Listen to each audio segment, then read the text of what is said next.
5 ఏళ్ల పదవీ కాలాన్ని ఇచ్చారు. వాళ్ళకి ఒక పొజిషన్‌ని ఇవ్వడం జరిగింది గవర్నమెంట్‌లో అనే ఆలోచన ఈ వెళ్తున్న నాయకులకు కావచ్చు, ఏ పార్టీ అయినా సరే irrespective of any party, YCP అని కాదు, టీడీపీ అని కాదు. మొన్న మేయర్, ఏలూరు మేయర్ ఆవిడ టీడీపీ నుంచి వచ్చారు. రాగానే ఇక్కడ మేయర్ అయ్యారు. ఇక్కడ అధికారం పోగానే మళ్ళీ వెళ్ళి టీడీపీలో జాయిన్. దీన్ని ఎలా చూడాలి? ఈ ఎన్నికలు 164 మ్యాండేటే సక్రమం కానప్పుడు డౌట్ ఏమొస్తుందంటే, జగన్ గారు లండన్ వెళ్తున్నారు, ట్రిప్ ఉంది సూన్. ఆయన వచ్చే వరకు అసలు వైసీపీలో ఎవరైనా ఉంటారా ఉండరా అనేది కూడా ఒక డౌట్. ఆయన మొత్తం పార్టీ ఇంటాక్ట్ ఉండాలంటే ఆయన కంటెంప్ట్ ఆఫ్ కోర్ట్ ఏంటో మనం చూద్దాం. అసలు ఈ ఎన్నిక ఏంటి, ఈ కథ ఏంటి, ఫామ్ 20 ఎందుకు అప్లోడ్ చేయట్లేదు, ఏంటి అందరూ ఫామ్ 20 అప్లోడ్ చేయమని సుప్రీంకోర్టుకి వెళ్ళండి అని ఒక ఇచ్చేసేసి ఇస్తే మొత్తం ఆంధ్రప్రదేశ్ దేశం మొత్తం షేక్ అవుతుంది. దేశం మొత్తం షేక్ అవుతుంది. సో వీళ్ళకి ఇక లాయల్టీ విషయం అంటారా? 100 కోట్లకు అమ్ముడు పోయిన వాళ్ళు 1000 కోట్లకు పోతాడు, 1000 కోట్లకు అమ్ముడు పోయిన వాళ్ళు 10,000 కోట్లకు అమ్ముడు పోతాడు, 10,000 కోట్లకు కూడా అమ్ముడుపోయినాడు ప్రాణానికి నెత్తి మీద కత్తి పెడితే అమ్ముడు పోతాడు అన్నారు. మరి వాళ్ళని ఏం చేసి చేస్తున్నారో, లేకపోతే వాళ్ళంతటి వాళ్ళే వెళ్తున్నారో మనకి తెలియదు. కానీ లాయల్టీ కూడా ఒక బ్యారియర్ ఉంటుంది కదా. Not at the cost of my life అంటారు. వాళ్ళకి ఏం పరిస్థితులు మనకైతే తెలియదు. కానీ జగన్మోహన్ రెడ్డి గారు తన అంటే ఇప్పుడు నా క్వశ్చన్ ఏంటంటే, లైక్ ఈ మేయర్స్, ఈ అన్ని కార్పొరేషన్స్ లో కావాల్సిన ఆల్మోస్ట్ మ్యాండేట్ వైసీపీకి ఎక్కువగా బలం ఉంది. బట్ ఈ స్థాయిలో ఇప్పుడు వలసలను ఎంకరేజ్ చేస్తున్న టీడీపీకి సంబంధించి చూస్తే వాళ్ళకి అంత 161 మెజారిటీ వచ్చిన తర్వాత కూడా దీన్ని ఎందుకు ఫేక్ మ్యాండేట్ కాబట్టి ఎప్పుడైతే మీ ఫేక్ మ్యాండేట్ ఉన్నారో, మీ ఫేక్ మ్యాండేట్ మీరు దాన్ని కన్సాలిడేట్ చేసుకోవాలంటే ఏం చేయాలి? కింద పునాదులు లేకుండా గాల్లో ఉన్న పేక మేడ ఈ 164. సో కింద పునాదులు కట్టాలా అంటే ఏంటి? ఈ కింద ఉన్న వాళ్ళందరినీ తీసుకొచ్చి పార్టీలో చేర్చుకోవాలి. అప్పుడు పునాదులు బలపడతాయి. అప్పుడు ఇది కోల్పోకుండా ఉంటది. రైట్. నిన్న మొన్న మీరు చూసుంటారు, జత్వానికి సంబంధించి ముంబై నటిని బాగా వేధించారు అని చెప్పి. అప్పుడు కూడా ఈ మీడియా సంస్థలు ఉన్నాయి, అప్పుడు కూడా ప్రతిపక్షంలో టీడీపీ ఉంది. సడన్ గా తెర మీదకి వచ్చింది వైసీపీ నుంచి. దీనిపై పెద్దగా ఎవరు మాట్లాడుతున్న పరిస్థితులు లేదు, అదంతా కూడా ఫేక్ అని చెప్పి కొట్టిపారేస్తూ ఉన్నారు. డెఫినెట్ గా. ఎందుకంటే ఇప్పుడు గోరంట్ల ఉదంతం అప్పుడే విపక్షంలో ఉండగా వచ్చింది, దానికి ఎవరు అడ్డు చెప్పలేదు కదా. అట్లాగే గంట అరగంట కొన్ని ఉదంతాలు ఉన్నాయి, అవి కూడా బయటపడినాయి కదా. మరి అలాంటప్పుడు ఇలాంటి ఆ రోజున జరిగింటే వదులుకుంటారా? తెలుగుదేశం మీడియా ఊరుకోరు కదా, దాన్ని క్యాపిటలైజ్ చేసుకుంటారు కదా. సో ఈ రోజున ఆమె మీద ఎందుకు అనుమానాలు వస్తున్నాయి అంటే, ఆమె గతంలో కొంతమంది వ్యాపారవేత్తల పిల్లలతో ప్రేమాన్ని నడిపి వాళ్ళ దగ్గర డబ్బులు వసూలు చేసి, ఐఏఎస్ ఐపీఎస్ లో పాత్ర ఉంది ఇందులో. ఒక నాయకుడు దీని వెనక ఉండి నడిపించారు, వేధించారు అని చెప్పి పదే పదే వైసీపీలో ఉన్న కొంతమంది పెద్దల పైన ఎందుకు టార్గెటెడ్ గా స్టోరీస్ నడపడం గానీ, ఆరోపణలు చేయడం గానీ జరుగుతుంది? అంటే చెప్తున్నా కదా, ఇప్పుడు అది నిజంగా జరిగిందా లేకపోతే ఆమెను తీసుకొచ్చి అలా చెప్పిస్తున్నారో మనకైతే తెలియదు. డెఫినెట్ గా ఒక నెగటివ్ క్యాంపెయిన్ అయితే వైసీపీ మీద నడుస్తుంది. వైసీపీ మీద నడుస్తుంటే ఇప్పుడు ఏమి చేయని అమ్మాయి వచ్చి ఇలా చేశారు, నన్ను వేధించారని చెప్పంటే చెప్పదు. డబ్బు కోసం ఏమైనా చేసే వాళ్ళు వచ్చి చేస్తే వాళ్ళు వస్తే చెప్పచ్చు. ఇది ఇటువంటి సంఘటనలు గతంలో ఆమె బ్యాక్గ్రౌండ్ చూస్తే అటువంటివి, ఆమె డబ్బుల కోసము కొంతమందిని ట్రాప్ చేసి కోర్టులో కేసు వేసి వాళ్ళని వేధించిన ఇవన్నీ వార్తలు ఉన్నాయి. మరి వాటిలో కూడా వాస్తవాలు ఎంతనో మనకు తెలియదు. కానీ ఇవన్నీ చూస్తే, ఫర్ ఎగ్జాంపుల్ పృథ్వీ ఉన్నాడు, పృథ్వీ ఉదంతం ఒకటి జరిగింది, గోరంట్ల ఉదంతం జరిగింది. వాళ్ళకి ఎవరు సపోర్ట్ రాలేదు. అనంతబాబు గారి ఇష్యూ కూడా ఒకటి, సో వాళ్ళకి ఎవరు సపోర్ట్ రాలేదు. కానీ ఇక్కడ ఆ స్థాయిలో ఆమె చెప్పే నిజమైన జనాలు వాళ్ళ పార్టీ వాళ్ళే నమ్మట్లేదు. బట్ ఈ మధ్య కాలంలో మీరు ఆంధ్రజ్యోతి పత్రిక చదివి ఉంటే, ఆ ప్రధాన హెడ్లైన్సే టీడీపీలో ఉన్న నాయకుల యొక్క అక్రమాలు, లేదంటే వాళ్ళు చేస్తున్న తప్పుల గురించి ప్రశ్నిస్తూ కథనాలు వస్తూ ఉన్నాయి.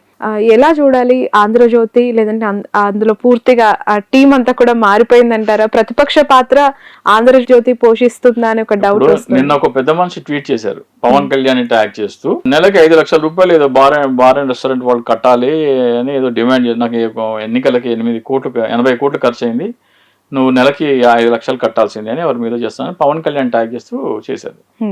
జనసేన మాత్రమే చేసే తప్పులా కనపడింది ఆయనకి. ఇసుక దోపిడీ జరుగుతుంటే ఆయన కనపడట్లా. అంత విజిలెంట్ గా ఉన్న ఆంధ్రజ్యోతి జరిగితే మరి ఇసుక ఎక్కడ మాయమైపోతుంది? ఇసుక దోపిడీ జరుగుతుందని తెలుస్తుంది కదా మనకి, ఎందుకు ఆగట్లేదు? ఇసుక వైసీపీ కంటే 2000 ఎక్స్ట్రానే ఉంది కానీ తగ్గలేదని తెలుస్తుంది కదా, దానికి మెకానిజం ఏంటి? సో వార్తలు ఎందుకు వస్తున్నాయి, దాని వల్ల ప్రయోజనం ఏంటి అనేది కూడా చూడాలి మనకి. ఎవరికి, ప్రజలకి ప్రయోజనమా, పార్టీకి ప్రయోజనమా, ఎవరు లాభపడ్డారు అనేది కూడా చూడాలి మనం. టీడీపీ పార్టీ, జనసేన పార్టీ, ఈ కూటమి బీజేపీకి సంబంధించి మనం రోజు అనేక వార్తలు చూస్తూ ఉంటాం. కానీ చేరుతున్న వాళ్ళ ఇంట్రెస్ట్ జనసేన వైపు ఉంది అనే వార్తలు కూడా చూస్తూ ఉన్నాం. ఈ జనసేనలో చేరికలు అనేది, అంటే పెద్ద పెద్ద లీడర్లు ఒకవేళ జాయినింగ్ స్టార్ట్ అయితే ఎలా ఉంటుంది ఆ కూటమి సస్టైనిటీ అనేది, నెక్స్ట్ 5 years డ్రైవ్ ఎట్లా ఉండబోతుంది అంటారు? నేను చంద్రబాబు నాయుడు దగ్గర నేర్చుకోవడానికి నేను సిద్ధపడుతున్నాను అంటే, ఇప్పట్లో పవన్ కళ్యాణ్ ఇండివిజువల్ ఎంటిటీగా వచ్చే ఉద్దేశం అయితే ఏం లేదు. ఇంకా నేను చంద్రబాబు నాయుడు దగ్గర నేర్చుకోవడానికి సిద్ధపడుతున్నానంటే స్టూడెంట్ దశలోనే ఉన్నారు.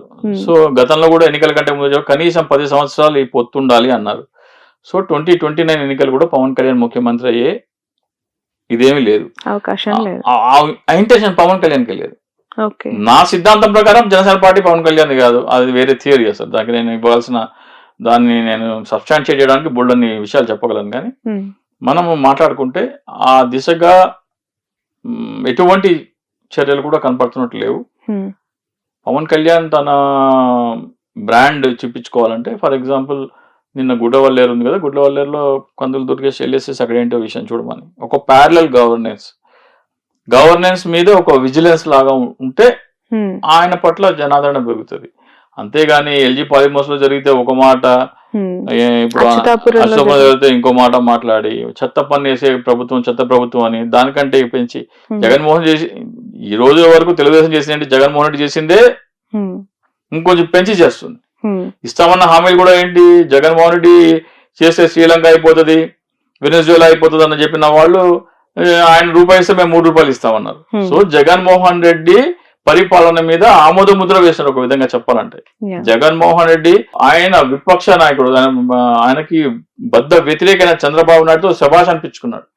పొలిటికల్ అనాలిసిస్ చేస్తే ఏ కార్యక్రమాలు అయితే జగన్మోహన్ రెడ్డి చేస్తే అవి తీసి పడేశారో వాటినే ఎండోర్స్ చేశారు. ఇది కరెక్ట్ అన్నారు. థ్యాంక్ యూ సో మచ్ అండి చింతా రాజశేఖర్ గారు. మీరు చేస్తున్న ఈ ఫైట్ అంటే వీవీ ప్యాట్స్ కి సంబంధించి చాలా రోజుల నుంచి మీరు అనేక ఛానళ్లలో దీనిపైన మాట్లాడుతూ ఉన్నారు. బట్ ఆ ప్లాట్ఫామ్ ని ఎక్కువగా యూటిలైజ్ చేసుకోవాల్సింది ప్రతిపక్షంలో ఉన్న వైఎస్ఆర్సీపీ. ఆ నాయకుడు ఎలా స్పందిస్తారు, ఎట్లా ముందుకెళ్తారు? ఎందుకంటే మీరు మాట్లాడిన తర్వాత చాలా మంది ఎమ్మెల్యేస్ కి కూడా అనేక డౌట్స్ ఉన్నాయి. అఫ్ కోర్స్ నిన్న రోజా గారు కూడా అన్నారు ఇలాంటి మ్యాండేట్ వస్తుందని ఊహించలేదు, చాలా షాకింగ్ రిజల్ట్ ఇవి అని ఇప్పుడు కూడా డైజెస్ట్ చేసుకోవట్లేదు. ఇలాంటి వాళ్ళందరూ ఒక్కతాటిపైకి వచ్చి దీనిపైన ఫైట్ చేస్తారా, ఎట్లా ఉండబోతుంది అనేది? అంటే 3 నెలలు చాలా పెద్ద టైం అండి.